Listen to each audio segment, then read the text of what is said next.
Vocês estão vendo bem a tela? Sim, Pablo, estamos Eu- vendo. Ok, vamos lá.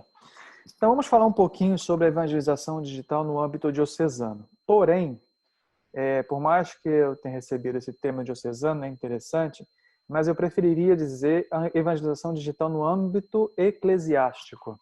Porque aqui no nosso grupo nós temos pessoas que trabalham com a diocese, pessoas que trabalham com movimentos, pessoas que trabalham com congregações religiosas. Então, não é e cada realidade dessa é uma realidade diferente. Então, é preciso saber, inclusive, distinguir o que é uma realidade religiosa, por mais que sejamos uma única igreja, mas só de ritos católicos nós temos mais de 20 católicos no mundo. Mais de 20 ritos. Então, o nosso é um deles, o rito católico apostólico, o latino, né? Não latino de América Latina, mas latino do latim. Mas então nós temos vários outros ritos e, consequentemente, nós temos vários movimentos, congregações e realidades particulares dentro de cada âmbito da igreja. Então aí vamos falar um pouquinho o seguinte. Eu vou falar sobre as redes sociais. Depois eu vou deixar esse material com o Jean. Quem precisar depois só pedir a ele. Se quiser se concentrar, anotar, fazer as anotações, ok? Mas eu já digo que vou deixar esse material depois disponível. Então, a primeira coisa que nós devemos entender, obviamente, que já foi falado de redes sociais, e tem a história das redes sociais, embora seja novo, vamos dizer, a partir quase do início do ano 2000, mas desde 97 até aqui, as redes sociais evoluíram bastante, né? E nessa evolução, nós temos alguns pilares importantes daquilo que baseia as redes sociais. Primeiro é uma ligação social e conexão entre pessoas. Mas as redes sociais ela não é somente entre máquinas. Por mais que nós tenhamos os robôs que atuam, que trabalham, que têm um papel importante também dentro das redes sociais, mas inicialmente e fundamentalmente é uma uma conexão entre pessoas. De um lado tem uma pessoa, do outro lado terá sempre uma outra pessoa para interpretar aquilo que eu estou comunicando. É uma democratização e compartilhamento das informações. A partir de quando nós tivemos acesso às redes sociais, aquilo que nós sabemos é o que nós estamos fazendo aqui agora, essa democratização das informações. Eu vou aprender com vocês também vão ouvir o que eu vou dizer, vamos compartilhar informações. E isso é muito próprio das redes sociais a partir do momento em que nós compartilhamos quase que simultaneamente informações. Nem sempre informações acadêmicas, mas sempre, de uma certa forma, você tem ali informações. Interesses entre as pessoas. E aí eu classifico o interesse entre as pessoas, as criações das comunidades que nós temos nas redes sociais. Por exemplo, por mais que muita gente fala que o Facebook agora é de um público de certa idade. Não é bem assim. O Facebook está caminhando para uma realidade de criação de comunidades. Por exemplo, grupos de pessoas do centro do Rio de Janeiro, grupo de pessoas de paroquianos da Catedral do Rio, grupo de paroquianos do grupo que estuda todos os anos, que faz todos os anos esse curso, grupos enfim, do bairro, do seu trabalho. Então, o Facebook tem caminhado para essa realidade de comunidades, que são os interesses comuns. Óbvio que quando você tem um interesse comum, isso não exclui você estar aberto também para outras realidades, senão a gente acaba ficando dentro da famosa bolha, né? A bolha virtual que nós conhecemos, em que os algoritmos funcionam de forma a querer somente ver, conhecer aquilo que eu gosto. Mas nós temos que ter uma abertura, além dos nossos interesses com as outras pessoas, e aí estamos falando profissional, de amizade, religioso, enfim. E conhecimento. Isso aí é óbvio que conhecimento agora está na mão de qualquer pessoa. Você com o telefone, você tem várias informações simultâneas ao mesmo tempo.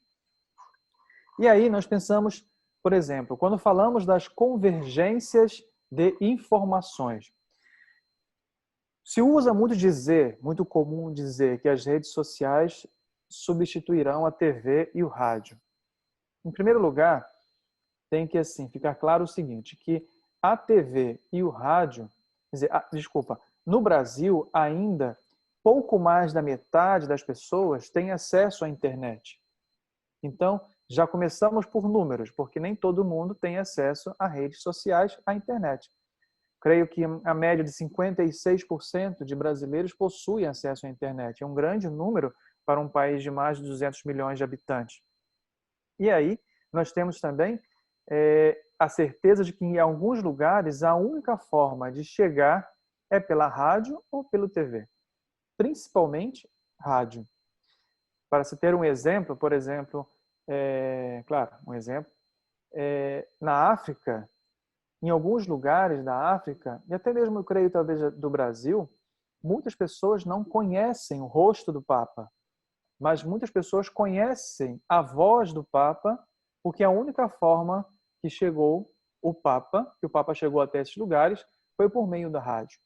Então é uma forma em se pensar que os meios de massa, meios de mídia de massa, que as mídias digitais ou redes sociais, como quisermos chamar, eles não substituem os meios de comunicação tradicionais, jornal, revista, TV, rádio, mas eles convergem entre si, de forma que se complementam e eles vão mudando de acordo com a necessidade. Por exemplo, muitos diziam que a TV ia acabar, mas hoje a TV virou produtora de conteúdo. Você agora assiste, quem assiste novela, assiste a novela, você assiste o jornal, você assiste tantas outras coisas a hora que você quiser, porque você acessa a fonte de dados daquela emissora ou daquele programa. Por exemplo, você pode assistir lá a Globo, Netflix, você pode assistir tantas outras coisas em diversos momentos, na hora que você bem entender. Antigamente você tinha lá o horário das 8 era o horário do Jornal Nacional. Então todo mundo se reunia em frente à TV para assistir o Jornal Nacional. Se você perdesse, acabou. Você ia saber da notícia depois por alguém ou de outra forma. Mas hoje não, você pode acompanhar simultaneamente aquilo que está acontecendo. Constantemente você no seu lado, se você aciona as notificações, você recebe informações. Olha, está acontecendo isso agora, aconteceu isso agora, as 5 principais notícias da manhã, as 5 principais notícias da tarde, enfim. Então, tudo isso aí são as convergências que facilitam para que nós tenhamos um alcance ainda maior. E aí um dos grandes autores que nós podemos citar é o Henry Jenkins, que ele é o Cultura da Convergência, que vale a pena ler também esse pequeno manual sobre convergência. Ele diz, inclusive, que já começou, não é uma opção não estar inserido. Nós já estamos inseridos, não é uma opção, por isso não podemos olhar essa convergência como algo negativo, mas é algo positivo. Nada se anula, nada se apaga, tudo se soma. E aí nós vemos nessa nova mudança, que já não é tão nova assim, porque o tempo mudou, nós temos algumas mudanças de conceitos. Primeiro, tempo. O tempo mudou. Sobretudo nesse tempo em que nós estamos vivendo da pandemia, dizíamos que agora vamos ter mais tempo para isso, mais tempo para aquilo, mais tempo para aquilo outro. E a gente tem observado o seguinte, que está faltando tempo. Na realidade, nós estamos consumindo mais tempo. Né? Aí, obviamente, isso aí vai de acordo também com o nosso planejamento, com a nossa rotina, com a nossa organização, a nossa disciplina. Mas a concepção de tempo mudou. Não é mais... Lembra que eu falei que você pode assistir uma TV, você pode assistir um programa a hora que você bem entender. Você não precisa mais estar preso àquele determinado horário. Você pode flexibilizar o seu horário, otimizando e utilizando de forma ainda mais proveitosa, obviamente para descansar também. Além do tempo, o espaço. A concepção de espaço mudou muito. Hoje, antigamente, de uns certos anos atrás, antes da internet, você poderia somente falar o seu espaço físico. Somente o espaço físico é aquilo que você tinha. Hoje, o espaço virtual é presencial também, é muito mais amplo. Então, a noção de espaço cresceu muito. Tem muitas pessoas que falam o que é virtual, o que é presencial. enfim, virtual e presencial é a mesma coisa. Eu tenho essa teoria de que é a mesma coisa. Por quê? O que é presença? A presença é ter alguém ali para responder emotivamente, fisicamente, responder com estímulos emocionais, né? Então, isso é presencial, é presença. Eu estou vendo alguém, eu estou falando com vocês, vocês estão me vendo. Bom, eu estou vendo vocês pouco, mas vocês estão me vendo mais, né? Então, isso é presencial. O que tem a diferença do físico. Então, o físico é aquilo que é palpável, que eu tenho aqui ao meu redor, aqui o meu quarto aqui, as minhas estantes, os meus livros e tal. Isso é físico, mas isso que nós estamos realizando também é presencial. Então, essa noção de tempo, de espaço, mudou muito. Mudança de comportamento. O que é a mudança de comportamento? Por exemplo, eu tenho uma sobrinha que ela tem 4 anos e constantemente ela pega o telefone celular do meu irmão. Eu tenho uma de 7, de 7, uma de 4. De 6 e 4, desculpa. E aí, ela pega o telefone celular, ela desbloqueia o telefone celular, ela consegue, é de 4 anos, não sabe ler e escrever direito, mas ela aciona o aplicativo do Google, põe o microfone e diz: Google, vídeos da marcha, por favor. Ainda pede por favor, é educada. Vídeos da marcha, por favor. Por que eu estou dizendo isso?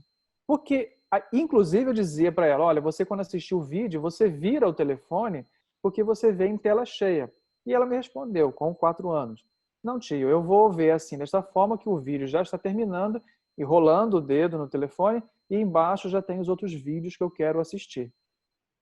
Então, isso é mudança de comportamento. Eu, não sei vocês que estão do outro lado, mas eu sou um filho adotado desta era. Porque eu já, como vocês podem perceber, já não tenho mais 15 anos de idade. Então, eu já sou adotado nesta era. Eu creio que a maioria de nós também. Mas estas crianças e alguns adolescentes, alguns jovens, já são nascidos nesta época. Ou seja, o que eu preciso aprender para utilizar os aplicativos, os meios tecnológicos, tudo isso daí, eles já fazem com naturalidade, é como se fosse parte deles, né? Esses dias, eu assisti um vídeo essa semana, assisti um vídeo de uma adolescente que estava viajando com a mãe nos Estados Unidos e a mãe retirou o telefone da mão para que ela desligasse antes de decolar. A menina, ela fez um escândalo, fez um escândalo imenso, ela brigou com a mãe, ela brigou com todo mundo do avião, ela teve que praticamente ser retirada pela polícia do avião, porque a mãe retirou algo dela. O que nós pensávamos que, por exemplo, causava dependência, cigarro, bebida ou outros tipos de dependência, isso aqui também criou uma dependência, sobretudo para os jovens. Então, nós temos que estar atentos também a essa mudança de comportamento. Os jovens têm uma facilidade muito grande de falar. E não só jovens, hoje os adultos também. Os mais experientes, talvez os mais não tão jovens. Têm uma facilidade muito grande de conversar por aqui, pelos meios, né? Porque aqui você mostra quem você quer, mas tem dificuldade de uma relação física, de contato. As palavras nem sempre são a mesma, a facilidade nem sempre é a mesma. Então, são essas 3 mudanças que eu classifico como importante para entendermos bem a realidade que nós estamos. E aí, nós lembramos, aí nós temos a rádio, temos a TV. Não sei se dá para ver aqui, mas o que era a rádio e a TV? Poucos falam para muitos. Ou seja, você não tinha uma interação, uma automática resposta, uma resposta automática. Por quê? Você tinha poucas pessoas que falavam e muitas pessoas que ouviam. Ou seja, você não tinha como interagir com o locutor da rádio, você não tem como interagir com o apresentador de TV. Você pode até hoje reagir nas redes sociais, mas ali simultaneamente você não tinha como responder. Hoje, qual é a diferença? É que são muitos falando para outros tantos muitos. Ou seja, as respostas são imediatas. Aquilo que você fala, por exemplo, aquilo que eu estou falando para vocês, alguém pode simplesmente levantar agora a mão, ligar o áudio e dizer, olha, eu não concordo com isso. a interatividade é automática, a resposta é simultânea. Então, de forma que não existe mais aquela barreira em que você ouve e você não responde. Ou seja, os tempos são outros. Então, nós temos essa interatividade maior, né, de que tantos falam, porque nós temos esse precioso dom que nós recebemos das redes sociais.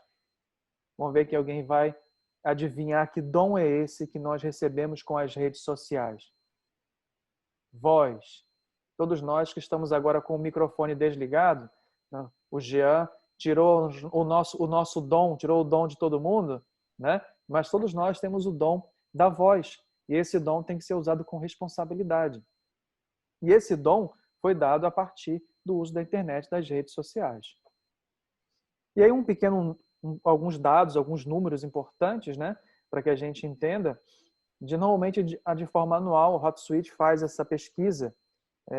Nós somos sociais, né, sobre a população, faz uma pesquisa mundial, né, global. Eu peguei só a parte do Brasil, tem outras informações do Brasil, quem pode procurar todos os anos essas informações. A quantidade de mídia, as mais utilizadas, rádio, TV também. A população, como vocês podem ver, aqui até do ano 2019, né, quase 212 milhões de habitantes, 215 milhões, acho que tem algum, não, sim, 215 milhões de pessoas com smartphone, com telefone, internet 149 milhões, 149 milhões de chat que as pessoas utilizam nas redes sociais, enfim, e tantas outras informações que nós podemos adquirir na internet. E a igreja também tem que buscar informações, está inserida nessas realidades. Por que coloco essa informação sobre o Papa? Essa aqui é do ano passado. Precisaria atualizar os números porque os números cresceram, mas o ranking ainda continua o mesmo. Aqui nós temos uma demonstração que, por exemplo, o Papa, entre os líderes mundiais, é o segundo no ranking do Twitter, né, perdendo apenas por Donald Trump. E por que nós observamos isso? Aqui está uma demonstração do account do Papa Francisco, em português. Aqui, embora embaixo esteja marcando 4,8 milhões, mas esse total do Twitter do Papa são das 8 ou 9 línguas. Não, são 9 línguas que são utilizadas. Tudo aquilo que o Papa posta no Twitter, né? Obviamente que não é ele que escreve, mas com a aprovação dele, as mensagens são deles, mas outra pessoa escreve. É um total de mais de 50 milhões hoje de seguidores do Papa. Por que eu coloco isso? Porque é importante. Onde nós estamos trabalhando com missão, comunicadores, isso vai avaliar, por exemplo, que tipo de comunicação eu posso fazer. Por exemplo, uma das hashtags que mais utilizamos nas redes sociais do Papa é hashtag Casa Santa Marta. Por quê? É onde o Papa mora. E isso tem um impacto na vida das pessoas. Porque quando você coloca a hashtag Casa Santa Marta, essas pequenas palavras, essa pequena denominação, essa pequena hashtag, causam um impacto emotivo nas pessoas. Porque as pessoas se sentem parte, morando na casa com o Papa.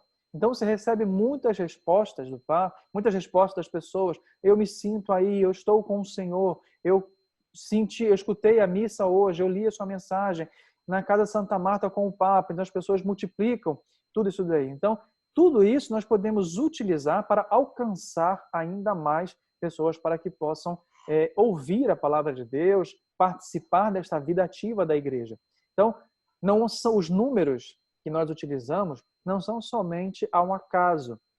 E simplesmente a gente não faz as coisas, não devemos fazer as coisas de qualquer forma. Aí está a questão do profissionalismo, acompanhar essas ferramentas que estão disponíveis para todos nós. Por exemplo, não sei se vai dar para ver aqui, porque para mim não está dando para ver, porque as carinhas os vídeos estão aparecendo bem em cima da palavra.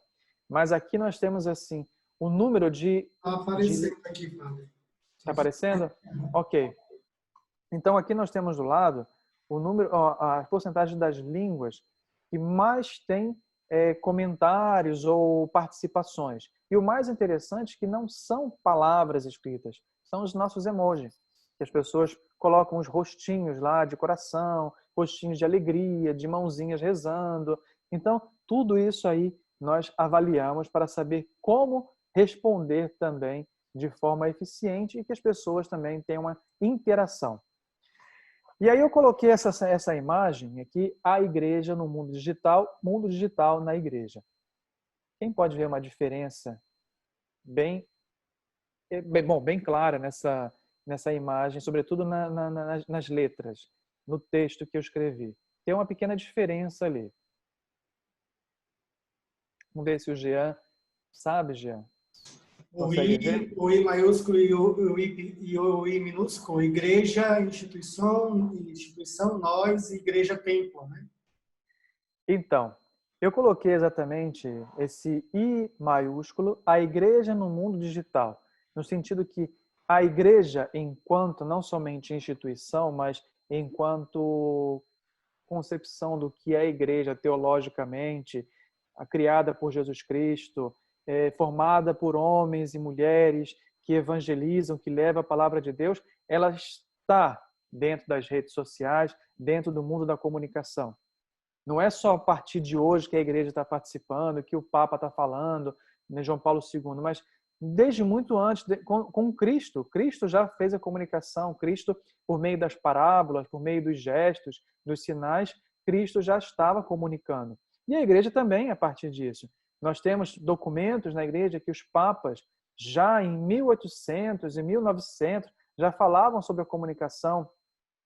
No início do século XX, os papas já exortavam os bispos americanos a ajudarem os donos de produtoras dos cinemas em Hollywood para que o conceito de bondade não se perdesse nos meios de comunicação, dos brasileiros, enfim, de tantos outros países que os papas já participaram com a comunicação. Lembraram o primeiro papa quando apareceu numa tela de TV, o primeiro papa que apareceu numa tela de cinema, né, Leão XIII, depois Pio XII, o primeiro a fazer um discurso na TV, e tantos outros. O primeiro Papa, João Paulo II, a fazer uma entrevista, participar de uma entrevista espontânea. Então, enfim, e bom, depois Papa Francisco, obviamente, que é esse furacão na comunicação. Então, é a igreja enquanto criação, instituição de Cristo presente no mundo digital. E o mundo digital dentro da igreja, que é o que nós estamos fazendo aqui agora, utilizando esses meios de comunicação para potencializar. É óbvio que Deus, se Ele quiser, Ele vai fazer o seu projeto de evangelização de qualquer forma. Mas Deus deu a cada um de nós, deu à raça humana a inteligência para criar meios para que cheguemos também a outras pessoas. Somente para fazer propaganda, publicidade da fé católica? Não. Para chegar aos corações também das pessoas que necessitam, para ouvir uma palavra. Nós vimos nas redes sociais, agora na pandemia, quantas pessoas estavam isoladas, e foram as redes sociais, graças às redes sociais nesse momento, em que muitas pessoas puderam permanecer com o coração aquecido com a palavra de Deus, escutando seus párocos, os seus bispos, escutando o Papa, outros padres, enfim, participando de um momento de formação. Quantas pessoas precisaram, foram estimuladas a estudar, a conhecer mais a igreja por meio das redes sociais. E alcançando muito mais gente. Sobretudo porque inicialmente eram pensadas as mídias digitais para as pessoas que estavam em casa, sobretudo nas transmissões litúrgicas, que não poderiam ir para a missa porque estavam doentes ou estavam trabalhando por alguma impossibilidade, mas hoje serviu a todos. E aí, por isso, a igreja, I maiúsculo, a instituição igreja concebida pelo Espírito Santo, no mundo digital como aquela que orienta, que traz a luz também do evangelho para todos. E a igreja, e o mundo digital na igreja, esse mundo que está na nossa época, na nossa realidade, hoje dentro da igreja, que nós devemos saber utilizá-lo. E aí nós temos esse período tão diferente para todos nós, né? E o que aconteceu? Quem não sabia utilizar, teve que aprender a utilizar as redes sociais. Alguns viraram memes, obviamente, e foram precisos aprender como utilizar. E nesse aprendizado, se tornaram famosos nas redes sociais. Mas foi uma necessidade. O que nós vimos? Tantos padres de boa vontade que, no desejo de estar também presente junto ao seu povo, passou por esse momento também de aprendizado. E aí nós teremos que agradecer, obviamente, a todos os agentes da PASCOM, porque se não fossem vocês, seria difícil fazer esse trabalho também, esta missão. Vocês foram essenciais, fundamentais, a Pastoral da Comunicação, para esse trabalho. Então, muitos tiveram que reaprender, conhecer, e outros tiveram que aprender mais ainda. E o que nós precisamos fazer? Eu só não consigo ler o que está escrito aqui porque... Bom, enfim. O senhor consegue arrastar a câmera ali para não ficar em cima da sua apresentação. Ah, tá vendo?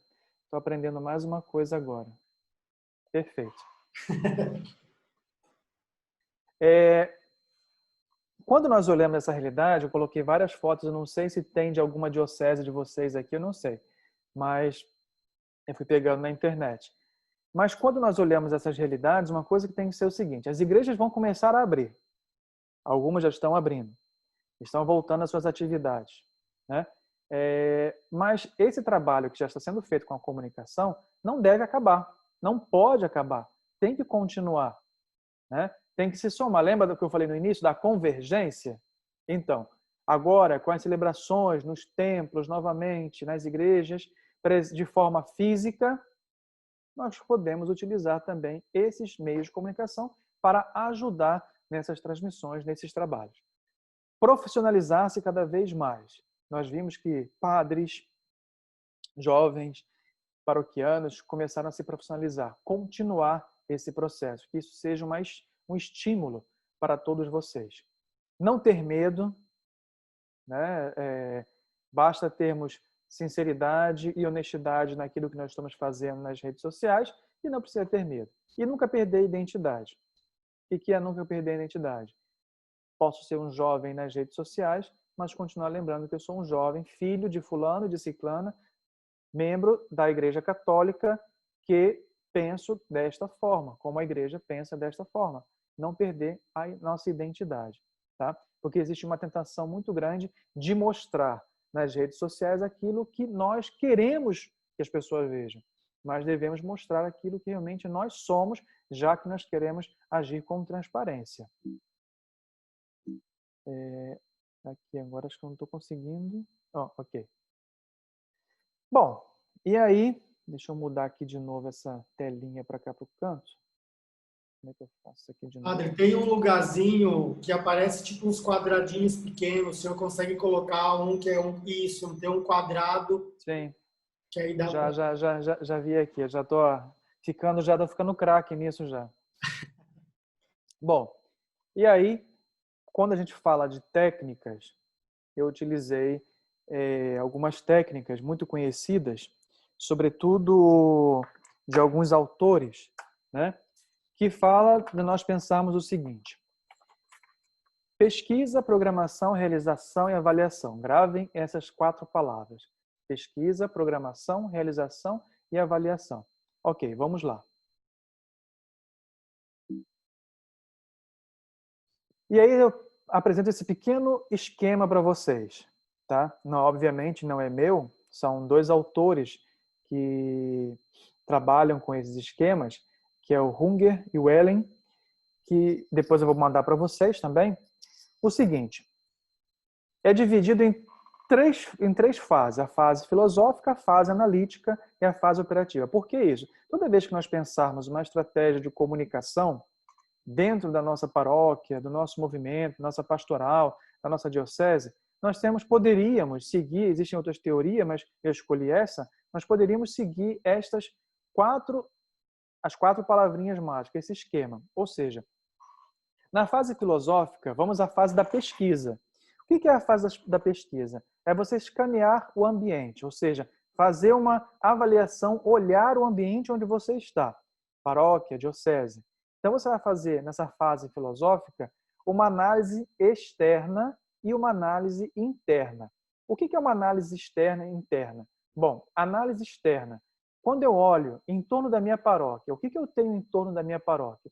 Eu tenho padaria, eu tenho supermercado, eu tenho igreja evangélica, eu tenho praças, eu tenho um shopping, eu tenho, tenho outras religiões, eu tenho pessoas muito jovens, eu tenho pessoas muito idosas, enfim, eu estou avaliando externamente fora da minha igreja. E uma análise interna. O que eu tenho dentro da minha igreja? Eu tenho essas pastorais, eu tenho um padre que é jovem, eu tenho um padre que já não é tão jovem, eu tenho, não sei, uma pastoral da juventude muito grande, grupos de jovens grandes, eu tenho uma catequese muito boa, muito grande, eu tenho muitos pais, enfim, as pastorais que eu tenho. Então, fazendo uma avaliação interna. Eu tenho tantos funcionários na paróquia, né? Então, estou fazendo essa análise, observando o que eu tenho. Depois eu vou para uma programação. Ou seja, eu vou fazer uma formulação, como está escrito, do plano de direção daquilo que eu quero fazer como uma estratégia. Uma estratégia pode ser, por exemplo, como eu posso fazer para divulgar a festa da paróquia. Um exemplo. Ou a missão popular na paróquia. Ok, eu fiz essa análise externa e interna, que é a minha pesquisa. Depois eu vou fazer a minha formulação do meu plano de direção. Eu tenho que ver a minha missão. Qual é a missão da minha paróquia? Bom, evangelizar, as portas abertas para qualquer pessoa, independente de qualquer realidade. Qual o objetivo da minha paróquia, nesse momento dessa minha campanha? Né? Chegar a novos jovens, ou chegar às novas famílias, de visita das casas na missão popular. Então, qual é a estratégia que eu vou utilizar?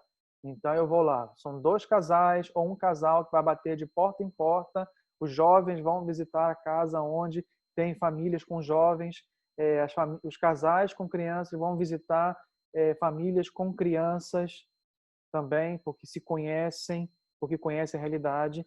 E a política. O que é a política? A política, não estamos falando de política em si, mas a política é como eu vou tomar essas decisões, sempre quando é nível paroquial, sempre com o pároco. Quando é nível diocesano ou de congregação, sempre com o superior ou com o seu bispo. As políticas de decisões para isso. Depois, eu vou fazer o meu desenvolvimento, ou seja, colocar programas. O que são programas? Bom, a missão popular, estou usando a missão popular como exemplo desde o início. A missão popular vai acontecer no mês de outubro. Então, na primeira semana, eu vou fazer um programa de visitar essas ruas. Na segunda semana, essa rua. Na terceira semana, essa rua. E na última semana, eu vou fazer um grande encontro na paróquia. Então, respeitar esses programas de datas para que você não se perca. Fazer os preventivos. O que pode acontecer de errado também nesse percurso? Bom, um casal pode ficar doente, um filho doente, pode, de repente, na paróquia eu encontrar também pessoas que não gostam da Igreja Católica e quando os meus missionários forem visitar e, de repente, chegar lá, vão fazer perguntas difíceis, vão abordar de forma agressiva. Então, isso quer dizer que eu tenho que preparar os meus missionários também para essa realidade difícil, né? Então, quais são os procedimentos que eu vou fazer para isso também? Então, vou treiná-los, vou dar uma formação, vou ajudá-los, inclusive, se eu tenho uma psicóloga na paróquia, olha, vamos ajudar essas pessoas aqui que vão fazer missão a como lidar com pessoas que, de repente, são hostis à religião católica. Então, esse é o desenvolvimento do meu plano, daquilo que eu pensei no meu plano de direção. E depois fazer a avaliação, a qualidade do serviço, como foi feito, fazer sempre essa avaliação, que é muito importante. Reparem que embaixo você tem um feedback. E o feedback ele vai pegar toda a parte, desde a segunda parte da programação até o final da avaliação. E na qualidade do serviço eu tenho setas para cima e para baixo, ou seja, que tanto eu devo dar o feedback quanto eu também devo receber desses trabalhos que eu estou realizando. E nessa fase analítica, eu avalio a análise externa, a análise interna e meu objetivo. E o feedback, desde a análise interna, eu posso receber esse feedback, acompanhar, saber o que está acontecendo. Olha, no final de cada encontro, no final de cada semana, os casais que fizeram a visita, como foi a receptividade nesta rua? Nessa rua, a maioria foi receptiva à visita, a maioria não quis saber, ou a maioria não estava em casa nesse período, viajaram. Então, eu já sei que na próxima missão eu não posso fazer nesta data, porque muita gente não vai estar. Ou nessa rua que tem muitas pessoas hostis à igreja, eu tenho que chegar com um outro discurso, de uma outra forma. Não adianta bater nas casas, tem que ser de um outro jeito. Então, todo esse feedback ajuda a nosso trabalho de evangelização. E eu peguei, então, o modelo do Papa Francisco, um exemplo, o Papa Francisco na criação do Departamento de Comunicação do Vaticano, que é chamado Dicastério para a Comunicação.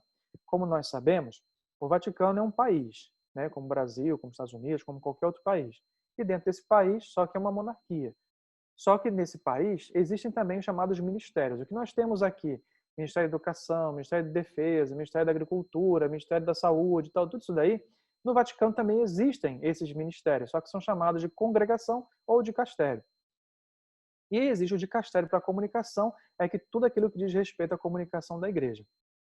E aí eu usei um exemplo que o Papa, quando chegou, ele unificou toda a comunicação do Vaticano, porque o Vaticano existia sala de imprensa, Rádio Vaticano, Jornal Observatório Romano, Serviço Fotográfico, Pontifício Conselho para a Comunicação, tudo isso, mas tudo separado.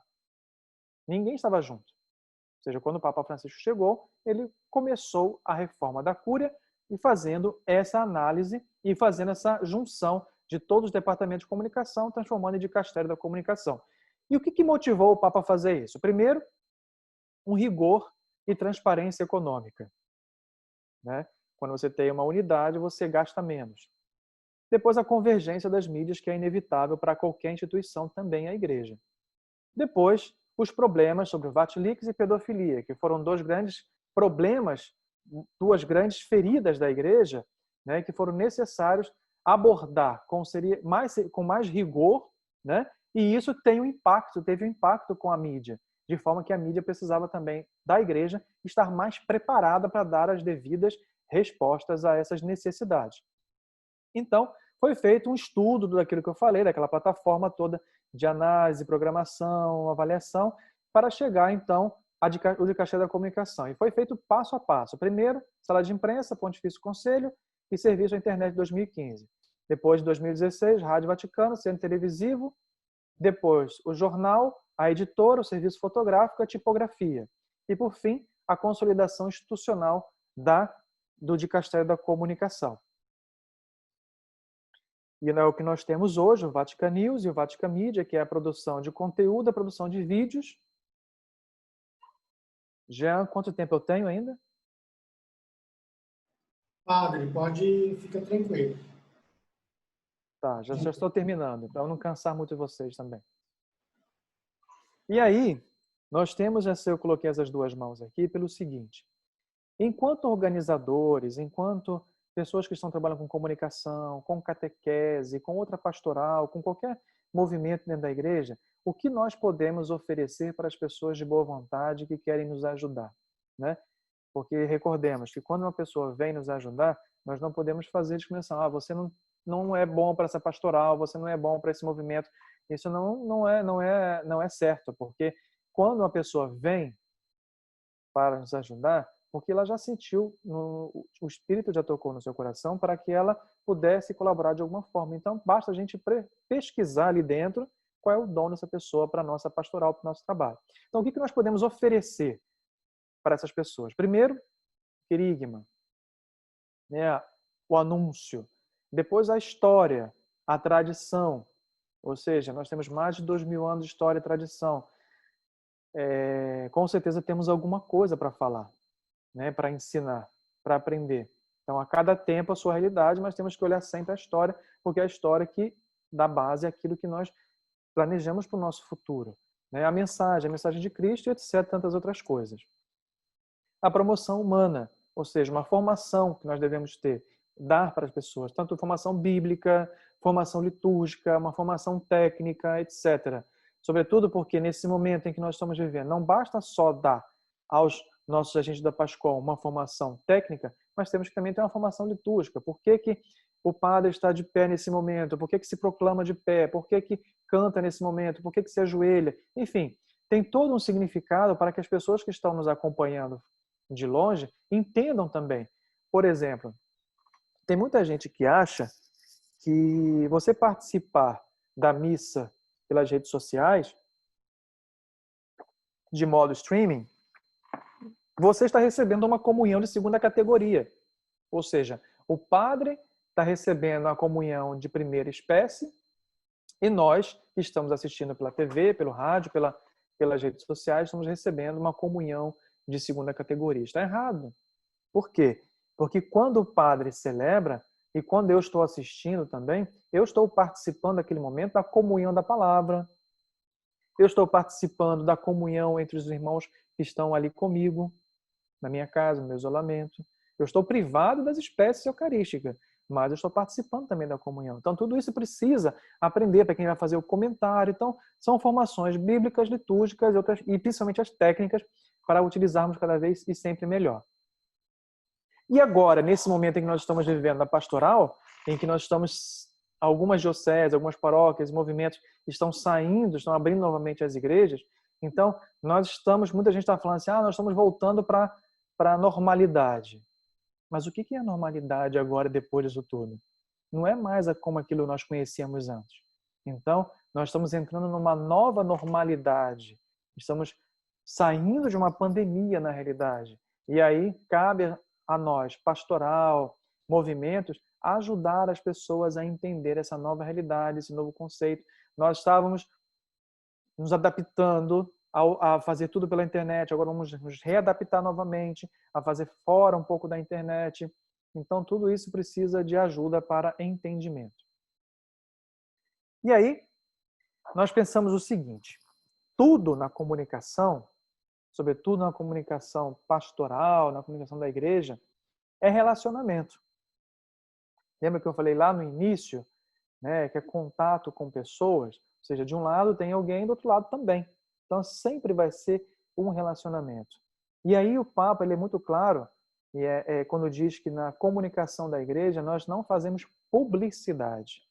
Ou seja, e nós nos tornamos, sim, uma referencialidade. No sentido de que, por exemplo, quando eu, responsável pela comunicação de uma paróquia, ou de uma diocese, ou de um movimento, eu não posso nunca me aproximar do jornalista para tentar fazer publicidade dos eventos da diocese. Isso vem automaticamente. O jornalista já tem pauta para fazer. O que eu posso fazer, o que eu devo fazer, é criar uma relação, não estou dizendo de amizade, pode acontecer, mas criar uma relação de confiança e de referência para aquela pessoa. De modo que quando ela precisa saber de alguma coisa sobre a igreja, ela, opa, eu já sei a quem procurar. Ou seja, a acessibilidade à pessoa, ou seja, criar um relacionamento, ser referência, porque o tempo do jornalista é veloz, a sua time realmente é muito rápida. Então ele precisa de fazer, às vezes, uma matéria de um dia para o outro, uma manhã, na tarde, sempre a prudência, obviamente, do que fala, do que apresenta, mas se tornar esta referência, um relacionamento com as pessoas. E eu apresento para vocês que é uma ideia, um conceito, né? Lógico que ele aplica isso para as empresas, mas podemos aproveitar também de alguma forma para a nossa realidade, que são as 7 regras para ter sucesso. Que é do Stephen Covey. E aí ele apresenta o seguinte, tem esse livro aqui, não sei se vocês estão vendo, né? Mas ele diz o seguinte, que são algumas regras básicas para qualquer evento que nós fizermos, para qualquer atividade que nós fizermos. Primeiro é ser proativo. Sempre, o próprio documento de Aparecida nos fala sobre isso, que a comunicação, sobretudo da PASCOM, tem que ser positiva e proativa. Ou seja, por mais de realidade que a gente tenha difíceis, a gente tem que fazer uma comunicação positiva, mas também uma comunicação que propõe algo. Né? Proativa também, propositiva. Depois começar pensando no final, ou seja, como é o evento que eu quero, onde eu quero chegar, o que eu quero levar de mensagem. Então, a partir daquilo ali, usar aquele esquema que eu apresentei no início, para chegar àquele final. Dar precedência às prioridades. Durante qualquer execução de um evento ou de um projeto, vão ter coisas pequenas que são essenciais, mas pensar nas prioridades. E quem é a prioridade quando nós pensamos em um projeto de evangelização? A pessoa que vai receber a palavra de Cristo. Ela é a prioridade. Então, sempre pensar neste tipo de prioridade que está dentro dos nossos projetos. Pensar, vencer, vencer. O vencer, vocês podem observar que eu coloquei o vencer maiúsculo e o vencer minúsculo. O vencer, obviamente, é Cristo. É Ele que conduz os nossos projetos, é Ele que conduz a nossa caminhada, é Ele que conduz tudo. Né? Então, o vencer é com Ele. É Ele quem vai realizar tudo. Nós nos colocamos como ferramenta, mas é Ele quem realiza tudo. Porém, muitas das vezes, nós temos que lidar com as frustrações. Aquilo não deu certo dessa forma, não foi difícil, eu não consegui, fiquei meio frustrado com isso. Ter consciência disso e saber que e se organizar, se planejar melhor, né, fazer um discernimento, é também um vencer, porque você vencer as suas barreiras, as suas dificuldades, as suas fragilidades, aquilo que deu errado para tentar novamente de uma outra forma ou, se não, até mesmo desistir se perceber que é necessário. Então, essa autocrítica, esse feedback, essa avaliação é também um pequeno vencer de passos para que Cristo realmente possa prevalecer e possa exercer o seu ministério em nós. Antes, busca compreender, depois faz-se compreender. Quem não gosta de falar de si mesmo, né? Então, o que nós temos que fazer primeiro é buscar compreender, sobretudo num diálogo com o outro e da nossa realidade. Quando nós, por exemplo, falamos da igreja para o outro, vamos buscar primeiro compreender a nossa realidade. Bom, na minha realidade, vou falar da minha realidade como Rio de Janeiro. A minha realidade é uma cidade grande, com quase 7 milhões de habitantes, onde eu tenho todo tipo de religião, onde eu tenho todo tipo de pessoas que algumas não têm nenhuma religião, algumas pessoas hostis à igreja, pessoas que nunca foram evangelizadas, pessoas que hoje têm famílias desestruturadas, pessoas que vivem em extrema pobreza, pessoas que vivem em extrema riqueza. Então, eu tenho muitas realidades na minha igreja aqui no Rio de Janeiro. Né? Então, eu estou buscando compreender, porque se eu busco compreender essa realidade, eu vou compreender também a cabeça da pessoa com quem eu vou falar. Depois, sim, aí quando eu compreendi essa minha realidade, eu me faço também, tento me fazer compreender. E nesse ato de me fazer compreender, que as pessoas compreendam também a minha igreja, olha, tudo bem, você é de uma outra realidade, de outra religião, mas a minha igreja católica é isso, pensa isso e faz isso. Ela surgiu desta forma, enfim. Mas tudo é uma dinâmica, né? E eu acrescentaria, depois de fazer se compreender, é tentar o seguinte: entender se aquilo que eu estou explicando, se aquilo que eu estou demonstrando está sendo compreensível. Qual é a imagem que as pessoas têm daquilo que eu estou apresentando? Isso ajuda muito. Sinergia e depois, por fim, afiar a lâmina e partir para o trabalho. E aí eu deixo essa pequena mensagem do Papa Francisco. Ele fala o seguinte, em resumo, vocês podem ler, mas em resumo ele fala o seguinte, que a nossa comunicação ela não pode ser proselitista nem somente uma publicidade como fazem as grandes empresas. Mas a nossa comunicação ela tem que ser baseada no testemunho. Se nós não queremos dar o nosso testemunho, se nós não assinamos o nosso testemunho em tudo aquilo que fizermos, como ele mesmo diz, nós não devemos nem fazer comunicação. Na realidade, nós nem comunicamos. Porque quando uma pessoa fala uma coisa e faz outra, você percebe. Então é necessário, por isso que eu falei no início, que todos comunicam. Por exemplo, as pessoas que estão lá na porta recebendo com acolhida. Se elas estão recebendo com um sorriso, com disponibilidade, olha, uma pessoa chegou passando mal, vamos ajudar essa pessoa. Entregar um jornalzinho não é um simples trabalho, né? Porque ali é a porta de entrada. Numa secretaria paroquial, quando a pessoa que de repente não é nem de igreja vai lá e é bem acolhido, é bem recebido, então ali é o primeiro cartão de visita da paróquia, né? Então, tudo isso aí é comunicação. Tudo isso é testemunho. Então é isso que o Papa nos pede, que ser cristão significa ser testemunho de Cristo, né? Na própria vida. E é isso. Obrigado, agradeço pela ajuda. pela participação. Padre, primeiro eu queria dizer para o pessoal que eles podem colocar ali, a gente teria uns minutinhos para perguntas e respostas. Sim, sim. Tem já algumas pessoas perguntando aqui, eu vou fazer a do Francisco Orsano. Ele é de Teresina, no Piauí. O povo de Teresina participa muito, viu, aqui das formações. Padre, o que o senhor sugere para paróquias onde? São 3 perguntas, certo? No mesmo lugar. Os voluntários das pastorais assumem mais de uma pastoral por falta de quem faça parte. As paróquias das pastorais, aliás, os voluntários das pastorais, para acolher melhor quem chega, sobretudo os jovens, né? Às vezes aquela resistência do engajamento lá pastoral. E os fiéis que são convidados a participar nas missas, mas eles não vêm até nós, né, no engajamento. Então, são pessoas que vão muito na missa, nos eventos lá e não participam. O que fazer? Como que a gente pode trabalhar isso e usar, né? Aí eu acrescento usando até os meios digitais para isso, né, que é o tema que a gente está abordando.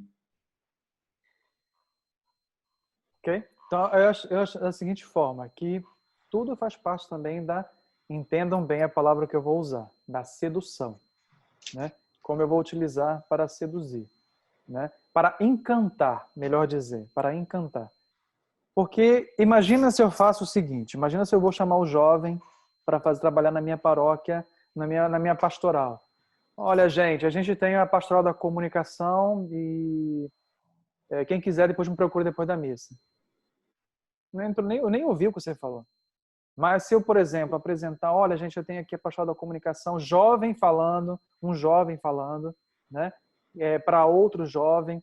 Então, tudo isso daí é a forma que eu encanto, como eu mostro as redes sociais, enfim, explico, mostro o trabalho que nós estamos fazendo no YouTube, no Twitter, no Facebook, em todo esse trabalho que chama a atenção. Tem aquele ditado antigo que diz que água mole em pedra dura, tanto bate até que fura, né? É preciso ter paciência. Não é porque eu estou trabalhando que todo mundo está no mesmo tempo que o meu, né? Então, é preciso ter paciência no chamado. Existiram 12 discípulos, né? Não existiam milhões de discípulos, né? Exato. Apesar de muitos seguirem Jesus, existiam aqueles que estavam perto de Jesus, né? E mesmo assim, aqueles que seguiram Jesus mais de perto eram cabeça duras. Jesus teve que insistir muitas vezes em muitos discursos, muitas vezes falar a mesma coisa com eles e para que eles entendessem. E olha que algumas coisas eles só entenderam depois de Pentecostes. Então, assim, é preciso ter paciência, continuar a insistir, chamar. Uma hora vai aparecer 1, 2, 3 pessoas e a gente vai trabalhando com aquilo que tem, né? Você falou também sobre ter muitas atividades. Tem que pensar o seguinte, a gente também tem que descansar, né? O Papa Bento XVI dizia isso, que nós temos, ele dizia aos padres, sobretudo, que nós temos que ter humildade de também descansar, tirar férias também, tudo isso. Nós não somos, nenhum de nós, pastoral, padres, enfim, onipresentes e onipotentes. Então, se vieram, está aí uma doença, aí, a pandemia, que mostra isso, que ninguém está imune. Então, assim, é preciso descansar também, é preciso estar em casa. A família não pode ser substituída pelos trabalhos pastorais. João Paulo II já falava da igreja doméstica. Então, isso tem que estar bem claro para a gente, que as pastorais não podem substituir os nossos deveres familiares, né? Então, no meu tempo que eu tenho disponível com a minha casa, com a minha família, eu também sirvo a igreja. E aí, se você tem vários dons, graças a Deus, então sirva com vários dons. Se não tem muita gente, vamos fazendo o que é possível.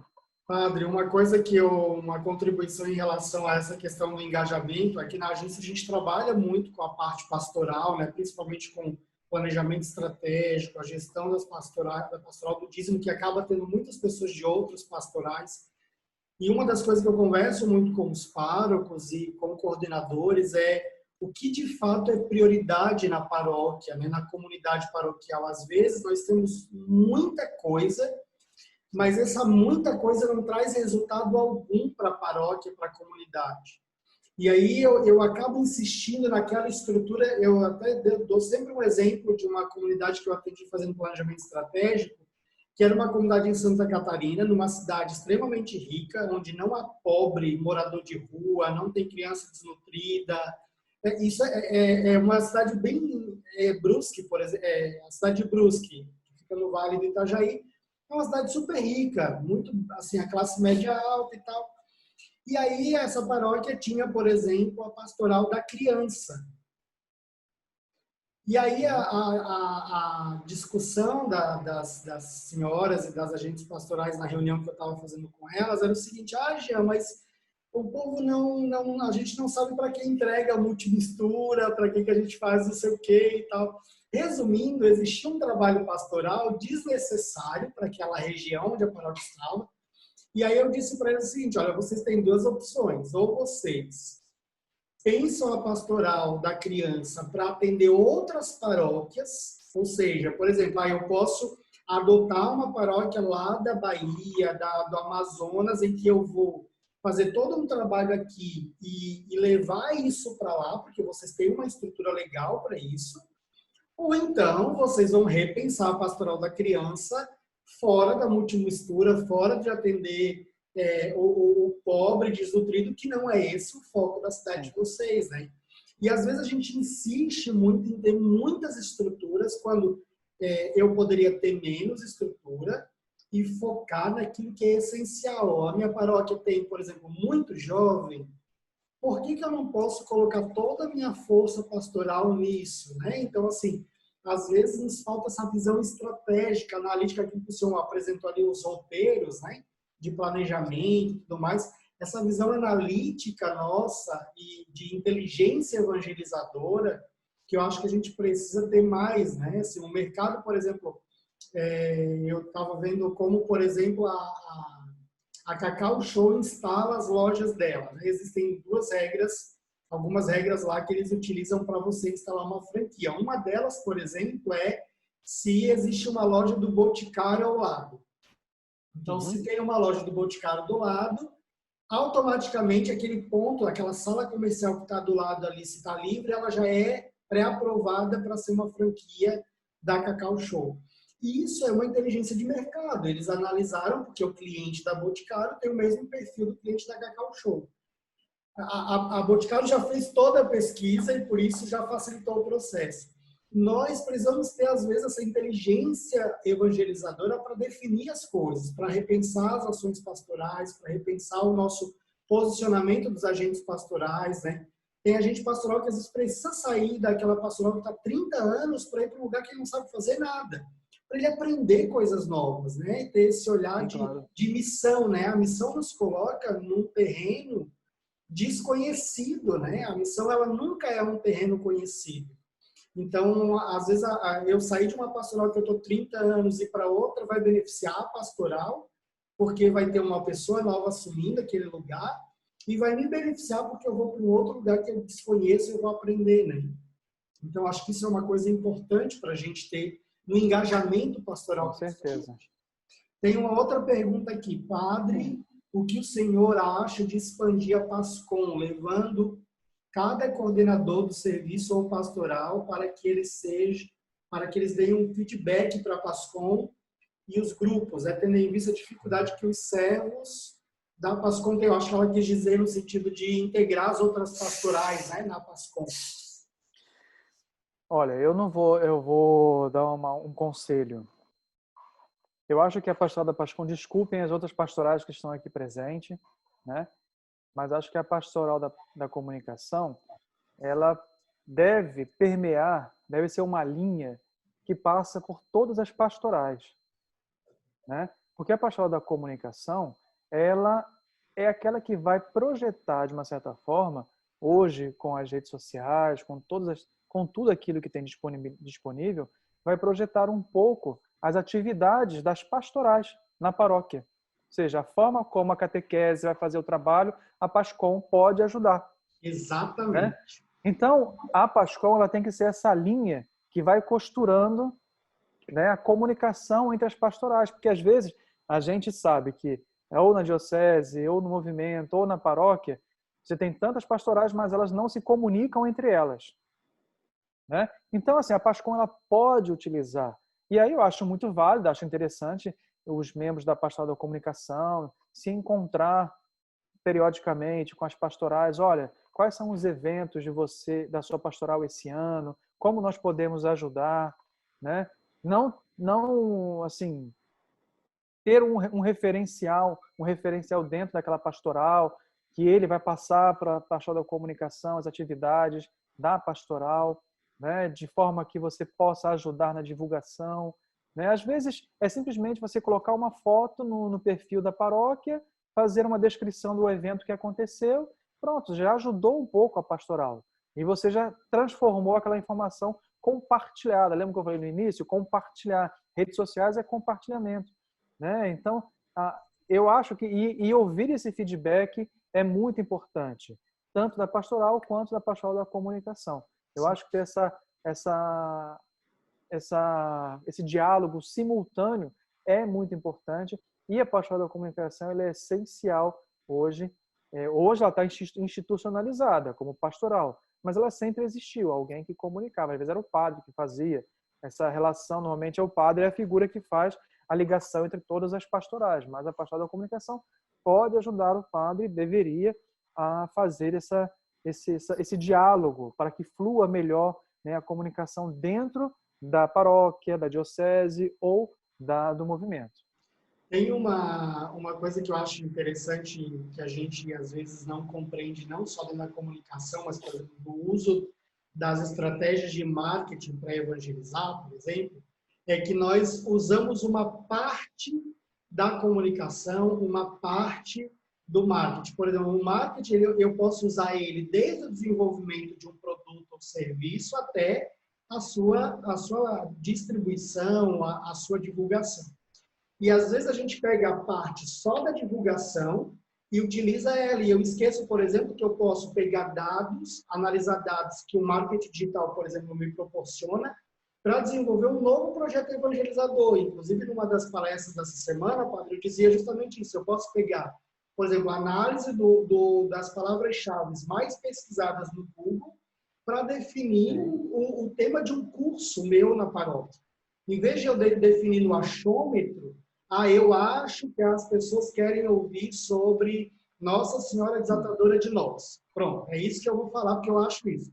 Eu vou lá e vejo no Google, por exemplo, que as pessoas estão pesquisando sobre Nossa Senhora do Perpétuo Socorro. E aí o curso deveria ser do Perpétuo Socorro. Então, são coisas que eu posso buscar dentro da tecnologia, dentro do marketing, para desenvolver novas ações evangelizadoras. A gente fica, às vezes, muito preso à panfletagem, vamos assim dizer, né? Eu uso a comunicação só para disseminar o evento, só para disseminar uma informação e não para estruturar toda a minha estratégia de comunicação e inclusive de projeto de evangelização. Né? Eu tiro por mim, principalmente na agência, quando eu passei a adotar, por exemplo, o marketing digital, todas as estratégias, funil de venda e todo um processo, eu reestruturei toda a estrutura organizacional da empresa como um todo, não só a parte de divulgar ela. Né? E é isso que às vezes a gente esquece, que o digital pode auxiliar a gente a desenvolver toda a nossa estrutura organizacional.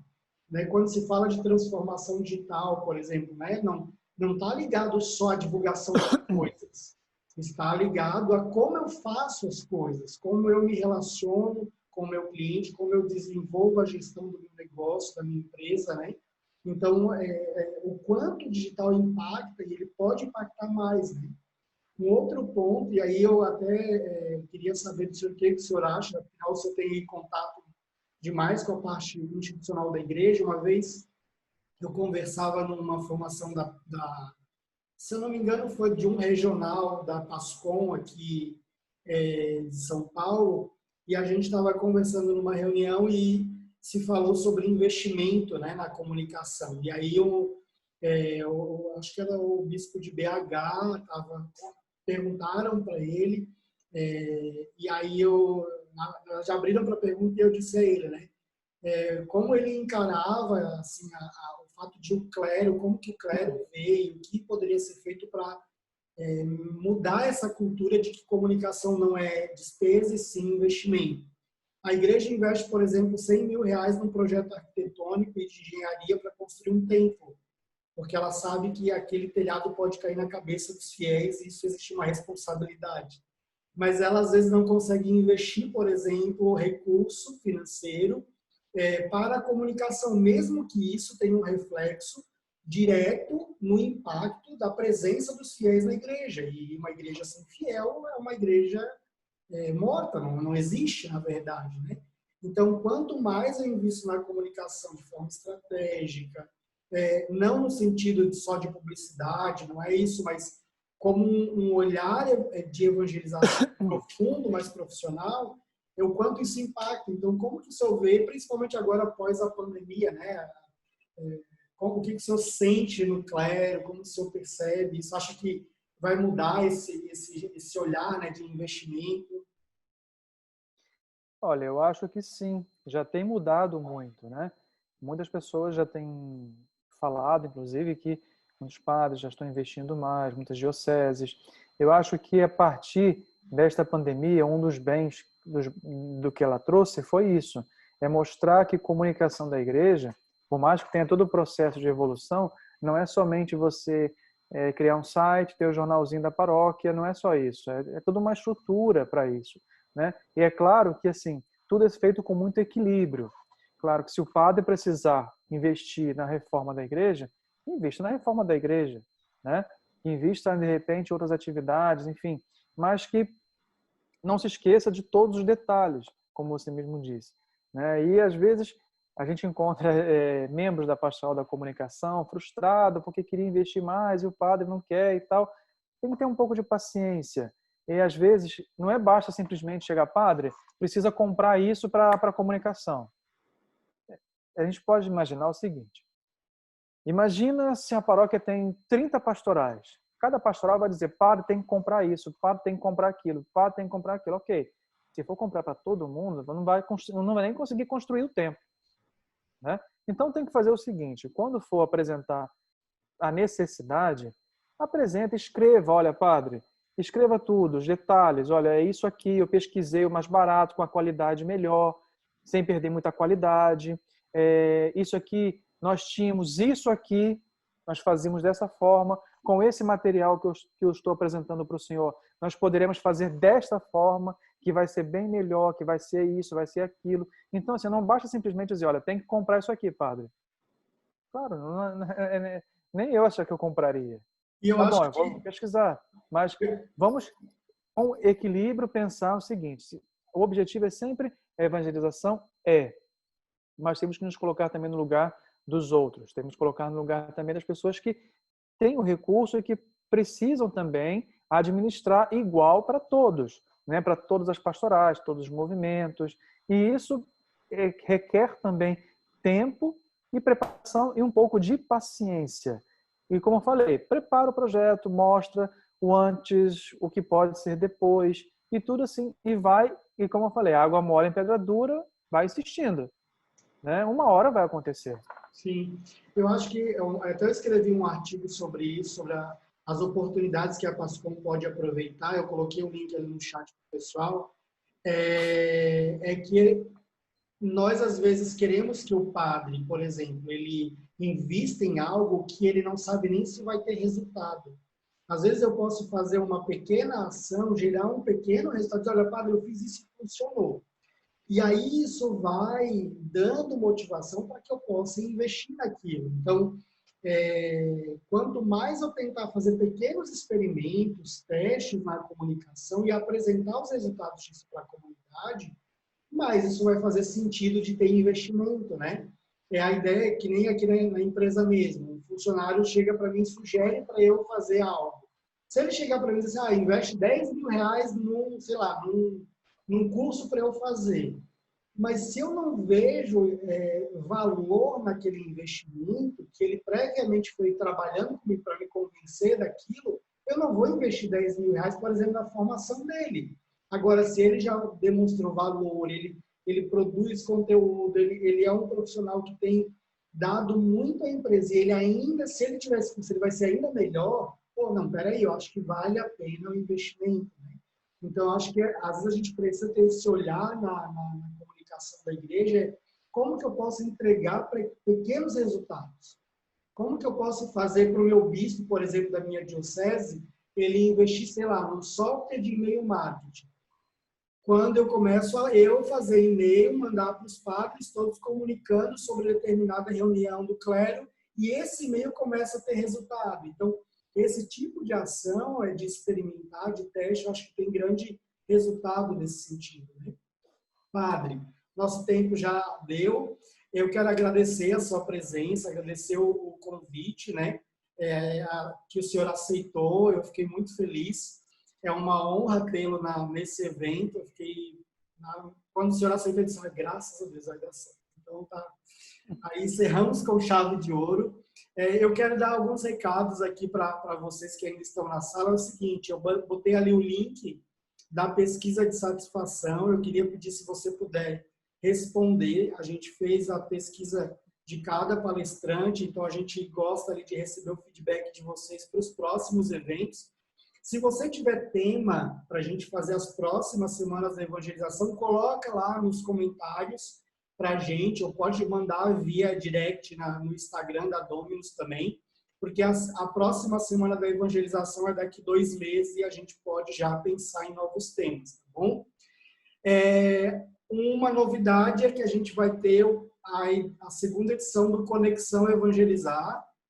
Ele é um evento online também em parceria, dessa vez, com a Faculdade São Basílio Magno de Curitiba, e vai ser com o tema Gestão e Administração Eclesial. Então, serão 6 palestras no dia 9 de julho, com professores doutores na área de gestão. O único Harris mortal que vai dar uma palestra sou eu, os demais são todos doutores. Na verdade, eu acho que tem um que é mestre e os outros doutores. É uma parceria com a faculdade que está nos auxiliando aí. Eles têm um curso, uma especialização em gestão e administração eclesial. É gratuito, você pode participar, está ali o link também. E, por fim, o e-book que a gente lançou para vocês da Semana da Evangelização sobre inbound marketing na evangelização. Então, você pode ter acesso ali pelo link no chat, tá bom? Conteúdo no blog da Dominus não falta, então acessa lá que você vai ter uma série de conteúdos bem bacana para você aprender mais sobre evangelização, comunicação, marketing digital, tá bom? Deus abençoe a todos. Obrigado, Padre. Se quiser dar aí a sua bênção, para a gente encerrar com chave de ouro aí a Semana da Evangelização. Obrigado pelo convite mais uma vez, obrigado pela paciência, tá? E bom, vamos rezar, receber a bênção final. O Senhor esteja convosco. Ele está no meio de nós. Abençoe-vos o Deus Todo-Poderoso, Pai, Filho e Espírito Santo. Amém. Amém. Bom domingo a todos. Valeu, um abraço.